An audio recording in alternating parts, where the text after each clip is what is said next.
नमस्ते। चलिए आज एक सवाल पर गौर करते हैं कि 1 अरब से ज्यादा आबादी वाला देश सुनने में कैसा लगता होगा। भारत की बात करें तो यहाँ हर कुछ किलोमीटर पर एक नई धुन, एक नई बोली सुनाई देती है। आज हम भारत की इसी भाषाई खूबसूरती को समझने की कोशिश करेंगे। तो हाँ, सवाल यही है कि 1 अरब से ज्यादा लोगों की आवाज आखिर है कैसी। और ये सिर्फ शब्दों की बात नहीं है ना।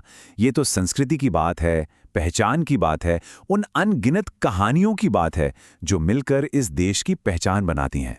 तो चलिए सीधे आंकड़ों पर एक नजर डालते हैं। ये जो तस्वीर हमारे सामने है ये बताती है कि भारत में कौन सी मूल भाषाएं सबसे ज्यादा बोली जाती हैं। देखते हैं कि कौन सी आवाजें सबसे ज्यादा गूंजती हैं। और लिस्ट में सबसे ऊपर है हिंदी, जो भारत के भाषाई मंच पर कह सकते हैं एक लीड रोल में है। और आंकड़े बिल्कुल साफ हैं। हिंदी सिर्फ एक भाषा नहीं बल्कि एक बहुत बड़ी आबादी के लिए उनकी मातृभाषा है। एक तरह से ये एक बड़ी कनेक्टिंग फोर्स है। ये नंबर देखिए, 43.63%। भारत के भाषाई नक्शे पर हिंदी का कितना बड़ा प्रभाव है, ये आंकड़ा साफ साफ बताता है। वाकई ये एक बहुत बड़ा नंबर है। इसको अगर और आसान भाषा में समझें तो देश में लगभग हर 2 में से 1 इंसान की मातृभाषा हिंदी है। सोचिए जरा, इसका असर कितना गहरा और कितना बड़ा होगा। लेकिन भारत की कहानी में सिर्फ एक ही हीरो नहीं है। अगर हिंदी को मेन सिंगर माने तो एक पूरा कोरस है जो इस संगीत को, इस धुन को पूरा करता है। तो हिंदी के बाद हमारे पास है बंगाली, करीब 8.03% पर। फिर आती है मराठी 6.86% के साथ, और उसकी ठीक पीछे हैं तेलुगु और तमिल।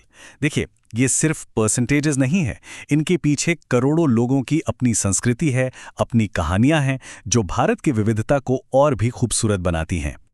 हाँ, अलग अलग देखने पर शायद इनकी हिस्सेदारी छोटी लगे, लेकिन जब ये सब आवाजें एक साथ मिलती है ना, तो एक बहुत शक्तिशाली धारा बनती है। यही तो भारत की सांस्कृतिक समृद्धि है। तो चलिए अब इन सभी धागों को एक साथ जोड़कर देखते हैं कि भारत की भाषाई चादर की पूरी तस्वीर कैसी दिखती है। ये डोनट चार्ट देखिए, एक ही नज़र में पूरी कहानी समझ आ जाती है।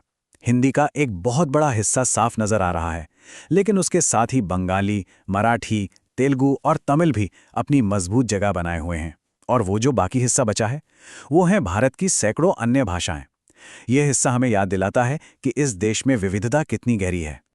तो कुल मिला के बात क्या है? एक तरफ तो ये 5 भाषाएं हैं जिन्हें 70% से ज्यादा आबादी बोलती है, वहीं दूसरी तरफ बाकी के करीब 30% लोग हैं जो सैकड़ों अलग अलग भाषाएं बोलते हैं। यही तो है भारत का भाषाई पैराडॉक्स। एक तरह की एकता भी है और साथ में गजब की विविधता भी। तो अंत में एक सवाल छोड़ जाते हैं कि क्या यही भाषाई विविधता ही भारत की असली पहचान है? ये सिर्फ आंकड़े नहीं है ना? ये तो हमारी सामूहिक आत्मा की एक झलक है। इस पर सोचिएगा जरूर।